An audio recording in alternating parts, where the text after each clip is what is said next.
Hello everyone, I love Foundry and their videos, and Chrono likes analog horror, which mostly involves Uncanny Valley, or things that look like FNAF, or both. Yeah. I don't know much, or for some reason dinosaurs, which people don't really think about Jurassic Park as horror, but it is a horror movie, let's be honest here. Yeah. I mean, that's how they originally started off. I mean, don't get me wrong, dinosaurs are cool, but then when you realize, oh my god, they're about the same size as us and have bigger teeth, it turns into a horror movie. Yeah. They're way bigger than us, too. Yeah. Oh, I should show you those cards called Dinosaur Attack.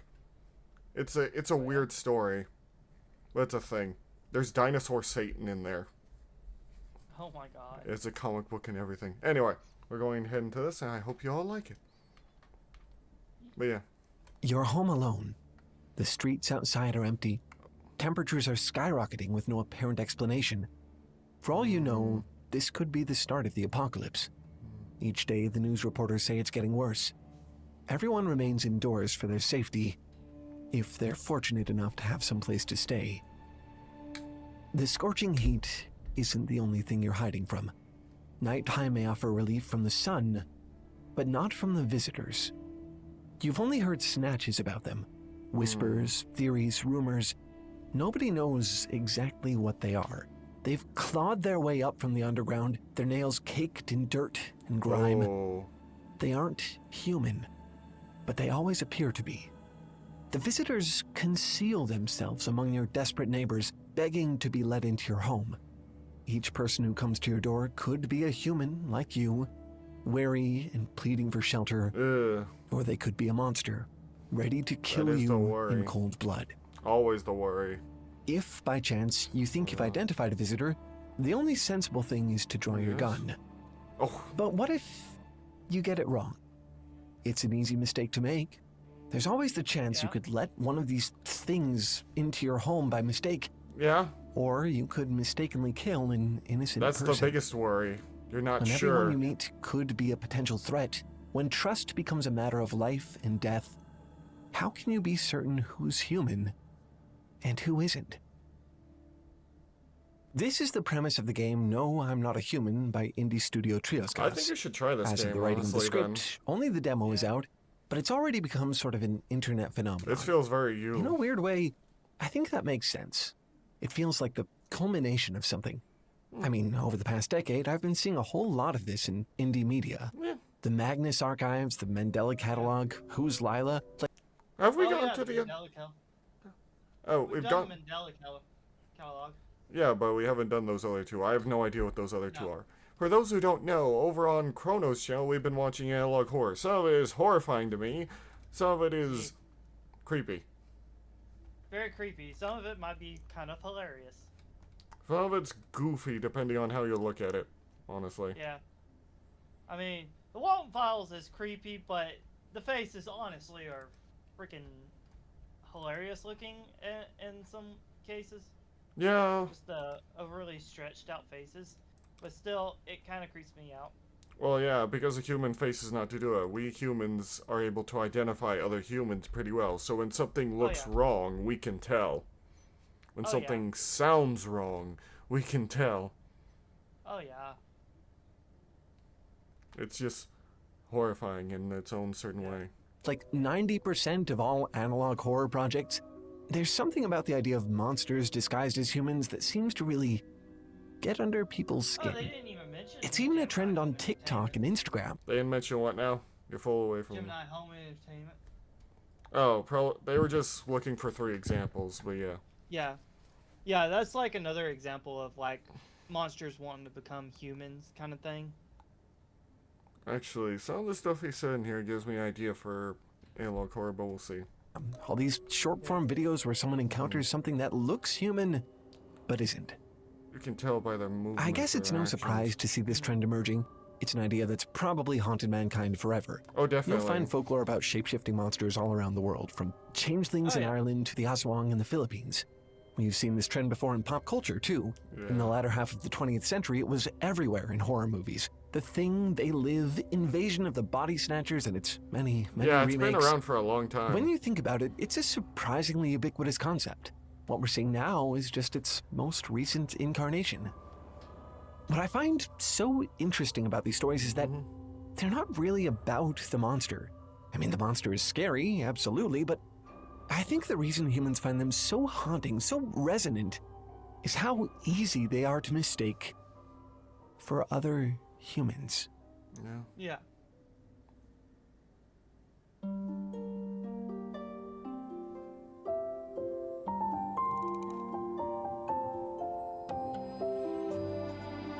Hello, Lawbringer. How are you? It's a pretty good animation, though. Yeah, Foundry John has a lot of Carpenter's good animation. 1982 film. If you want to look for ideas or just where they go into concept, watch these videos. Like, they are really cool. Like, they go over horror, they go over the idea of a utopia just being always what we see as evil, but yeah. Because the reason utopias are always considered evil is because there's no such thing as a perfect world where everyone is happy. Yeah. Humans are so different that I'm not gonna go into it here, but yeah, I still haven't seen The Thing, but maybe I will one day. I'm not really into horror movies. I can play horror video games, but something about horror movies just give me suspense where I'm like, I need to do something. Video games I can, and here I can't. The Thing follows a group of researchers stationed at a base I have played in The Thing, the Antarctica. video game. The atmosphere is tense, even before things start to go wrong. Working in close quarters, isolated in a frozen wasteland at the far end of It's the a what earth. now? Stephen King book originally, wasn't it? I'm not sure. In Antarctica. The atmosphere is tense, even before things start to go wrong. Well, I mean, Working in close quarters, isolated in a frozen wasteland at the far end of the earth, most of the men barely tolerate each other to begin It might with. have been. When they discover an alien impostor lurking in their base, the little trust they had in each other unravels quickly. Yeah. They don't know what it is or where it came from, only that if it kills any of them, it'll come back in their skin. One by one, the Thing expands its collection of human masks. Not even the dogs are safe. It replicates its victims perfectly, right down to their personalities and memories. That's extremely horrifying. Every familiar face becomes a threat, every expression suspicious. So the original author of The Thing is Alan Dean Foster. Huh. Funny enough, Thing novel.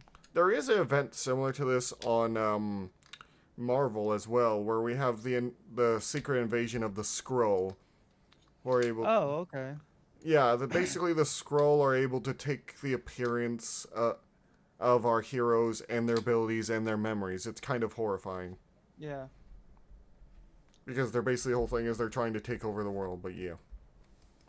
The few friendships that remain on the base are inevitably destroyed. What else could happen? If the monster really can look like anyone, that means the only person you can know to be human, to be trustworthy, is yourself. Yeah. I've been throwing around the word human a lot here, but especially in stories like The Thing, it's sort of a slippery term. It can mean different things. The book I was thinking Obviously, of was called The Thing at the Bottom of the Well by Stephen King. Alright. Humans are a species. That's the surface level, the objective element If here. a dog start barking But when at these something, monsters usually you disguise don't trust themselves it. as human, their physical 'Cause they shape isn't the only aspect of humanity that they assume. They It also said that take they on a can second, always more see things that we can't. Yeah, it's basically dogs and animals usually can detect things we can't, like a change in smell, or it's more of a mystical side sometimes where dogs are sort of changed to it. Like, Oh yeah. it's when a dog barks at someone in like a movie like this, you know something's up. Yeah. abstract application of it. To call someone human doesn't just mean you recognize that they're the same species as you. It also means you think of them as safe, relatable, trustworthy. Humans gravitate toward each other. They want to help one another. They want to share their secrets Humans and kind of open freak their out in doors to isolation. each other. When you consider someone human, you're That's also why giving them the all of this pandemic was solidarity, too. Terrible. On the for a opposite lot of end, I've people. also seen people use the term inhuman. a way to separate yourself from the unsafe, unfamiliar, unrelatable members of your own species. To call a serial killer inhuman is to say that they're so diabolical, so untrustworthy, that they might as well be a different species from you. Yeah. True. I think this is one of the key elements of horror in The Thing. If it always just looked like this, you know it's a monster. Yeah. You'd stay away. But usually it looks like this. Or this. Or even this. When the monster looks like your friends? Your loved ones? Like you? What do you do then? Who do you trust?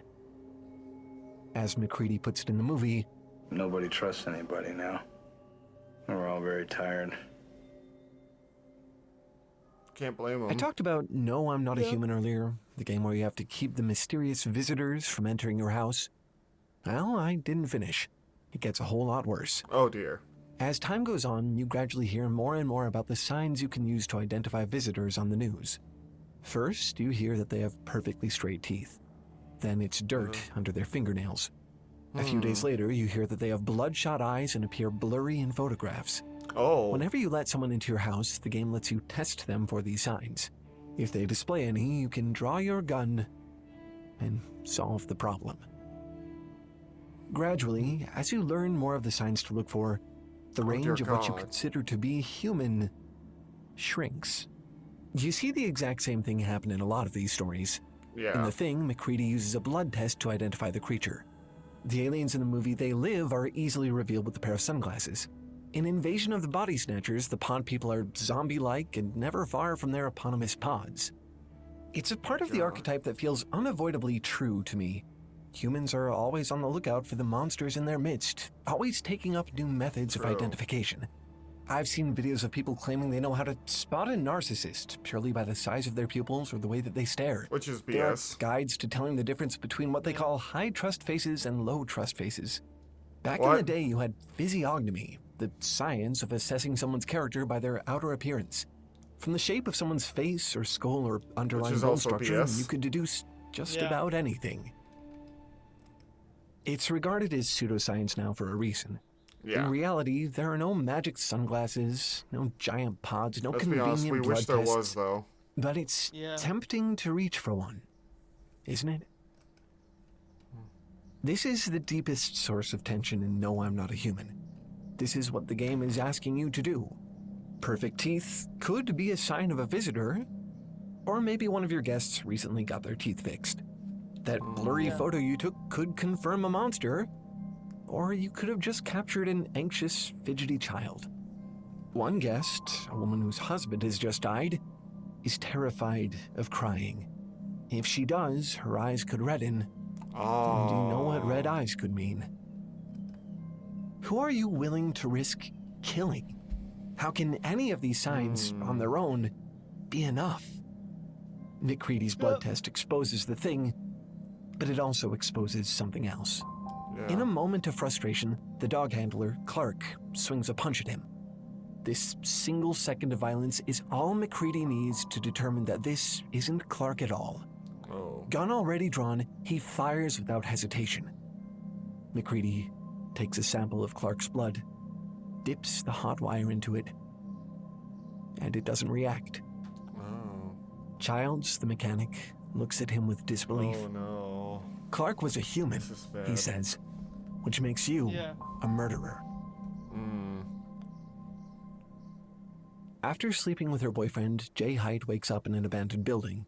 She comes to her senses and finds she's been tied to a chair. It turns out her boyfriend has drugged her and dragged her out here to this secluded location, but not to hurt her. Really, he's trying to warn her about something he's already done.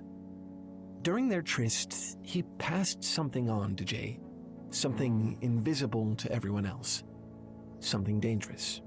Something she now cannot escape, no matter how far she runs. It disguises itself as uncanny caricatures of her friends, her family, random strangers. If it catches her, it'll kill her. The only way she can rid herself of it is by sleeping with someone else, passing it on the same way it was passed on to her. Wow. This is the setup for the 2014 cult classic, It Follows. The monster in this one is I different never heard from the of this others. one. It's barely even a monster. Neither have I. It's more of a force. And the effect it has on Jay is, I think, meaningful. The entity itself is not actually hard to spot. The face might look human, but its body language and expressions are unmistakable. Yeah. When The someone's like same moving that could towards you. not be said about Jay's Yeah. boyfriend, who initially passed this on to her. He is part of the monster, one of the untrustworthy threats with a human face. At first, it's Okay. easy to despise him for doing this to her, but as the film progresses, you begin to see the same kind of desperation take Jay over as well. She grows emotionally distant from all the people around her, despite their willingness to help. She tries to pass the entity on to unsuspecting men by seducing them, resulting in their deaths. Oh my She God. even allows a friend to take the entity from her in an act of non-reciprocal love. By the end of the movie, Jay has, like her old boyfriend, become part of the monster. I mentioned earlier how I've been seeing a lot of monsters in disguise on the internet lately. Yeah. Well, look at this. In one video, someone hears a baby crying in the woods and runs away. Their logic was that a real child wouldn't be able to survive in the woods, so it couldn't have been a baby at all. So there's no way it was actually a baby. Yeah. In another, someone flees a cave after hearing a voice calling for help. The voice is just a little too dispassionate for someone really in danger. In yet another, the person behind the camera clocks a stranger for a demon due to his, quote, uncanny laugh and soulless eyes. That is Are worrying, you though. noticing a pattern here? Do you also feel the cynicism in all of this? The kind of fear that would motivate you to abandon a crying baby in the woods or register quirky behavior as demonic possession? It seems to me that this is something regrettably easy for humans to do. Especially other now each when other. so much of Yeah. your communication happens through screens. And you see others through the filter of political media where everyone who doesn't share your view is painted as a monster. It's as if you're all living on edge, waiting to find out which of your friends, family members, colleagues are secretly Monsters. not human. And Terrifying I thought. get it. There are Yeah. monsters. There always have been. At least now, thanks to the internet, you get to catch them more often. But it's exhausting, too. When the 5 millionth celebrity is exposed as a predator, I imagine it's hard not to wonder whether it's safe to look up to anyone at all anymore. Yeah. Yeah. Nobody trusts Yeah. anybody now, and we're all very tired. On a societal like in the level, movie. you humans seem to have the same problem as Jay. When everyone else is the monster, when there's no humanity left in the world, What's the point? how can you still be human? I'm And a no, wolf, I'm not so I human. don't have to The worry real about core this. mechanic Same. is vulnerability. You're meant to trust some of these people. It's hard to do because the signs you're supposed to look for often clash with the actual nature of But the yeah, person you're I talking think you to. should play this demo. Maybe you definitely, shouldn't Chrono. trust the timid cashier who's just Oh, yeah. looking for a place to stay. Maybe you should trust the aggressive, rambling conspiracy theorist. One has mean- the signs, the other doesn't. Maybe. When all you can really trust is your intuition, it's easy to withdraw. Maybe the best thing would be not to trust anyone Okay, at I all. probably wouldn't trust this Shoot person. anyone who Whatever. seems even a little suspicious or has anything that even looks like one of the signs. Better No. yet, just keep your door closed. If you don't let anyone in, nobody can hurt you. Except That's how it works, that's isn't not true. Because every few nights, a mysterious man shows up and checks to see if you're alone. If you are, he kills you, and the game ends. It's how the game intentionally prevents you from taking the easy route. It forces you to trust people. You need them to survive this, and they need you. Even if there's a chance they could turn out to be a monster, even if That's letting life, them though, in makes right? you vulnerable, it's the best chance you've got. If you want to be one of the humans, the game seems to say, you have to be willing to act like one. It's true, isn't it? It's not enough to survive. It's not enough to be safe. From what I've seen, most of you want to be human as well. You want to stay Oh, human. yeah. And you don't get to do that without showing a little vulnerability. But it's always so worrying to This, show I think, vulnerability. is why the final scene of The Thing is so enduringly iconic. McCready and Childs are the only two left. The base lies in flames. They're wounded and exhausted. They are going to die. One of them could be the thing. Both of them could. Or neither. It doesn't really matter anymore. They sit together amidst the wreckage, and instead of trying to kill each other or prove their humanity, they just share a drink. After everything, all the accusations and infighting and mounting paranoia, here they are, just waiting quietly together to see what happens. By now, they've become so isolated that humanity has lost all meaning. Except for what they can offer to each other. There are monsters out there. That's just true. When you open yourself up to other people, when you extend the benefit of the doubt, allow yourself to trust someone despite your misgivings, you are making yourself vulnerable. Yeah. You could be hurt. Humans turn out not to be human all the time. But if you want to stay human, I think it's a necessary risk to take. Yeah. Yeah. You know what's Sadly. really hard? It's Extending that trust to yourself. Especially for artists, I think it's easy to feel like Yeah. you're some kind of creature in disguise.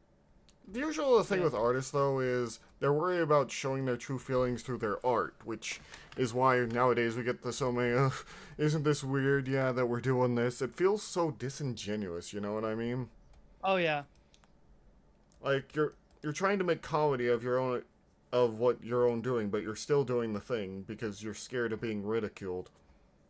Yeah. But true. showing true art is vulnerability in itself.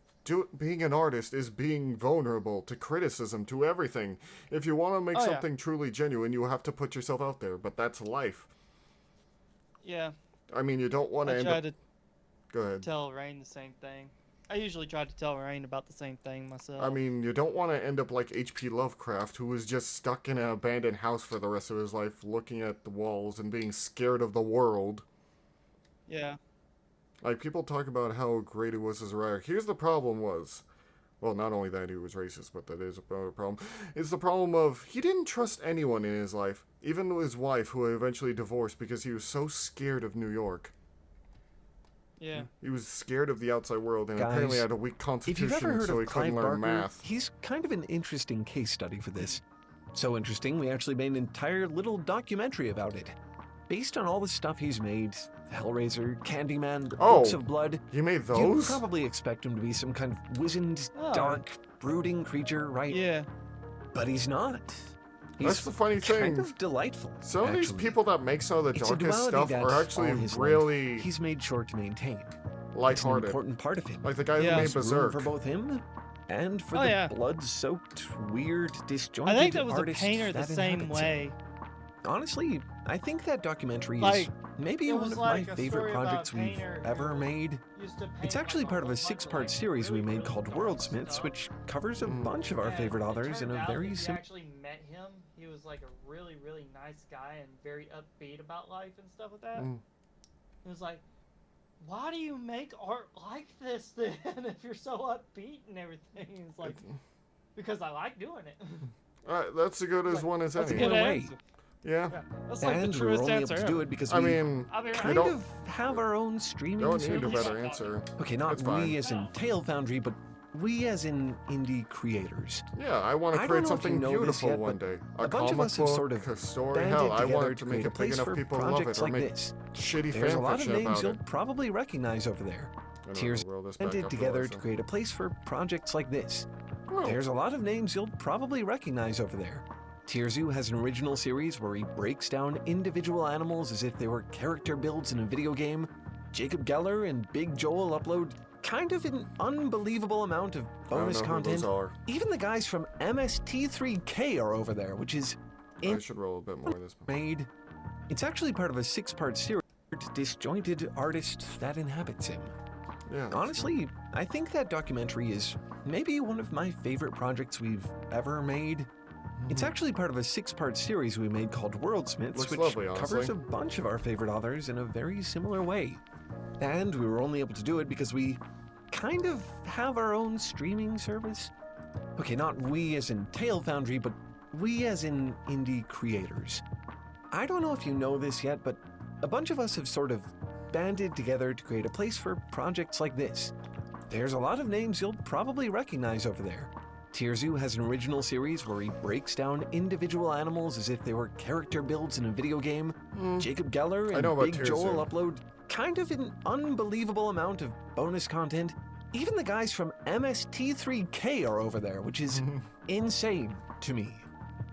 This is Nebula. It's where we put the best versions of all our stuff. No ads, no sponsor spots, no holding back. You can even watch our videos early there. See this? This is next week's video. People are already watching it. Right now. Here. Normally Nebula is around $6 a month. But if you use our link, go.nebula.tv/tailfoundry, you can get it for just $36 a year, which is only $3 a month.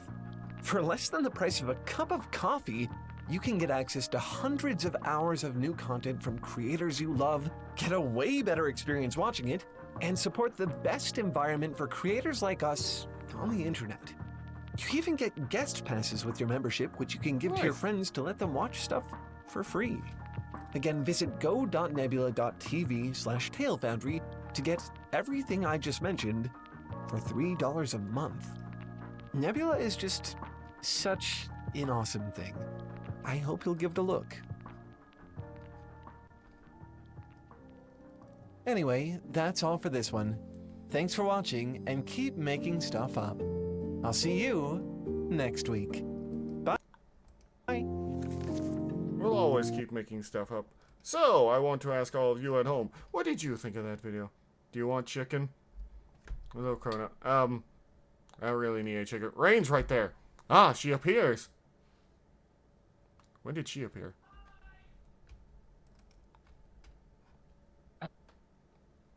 Oh, her mic cut out a bit.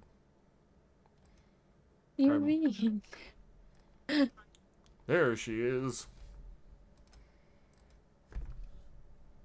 Anyway, me and Fable have been watching the original Transformers.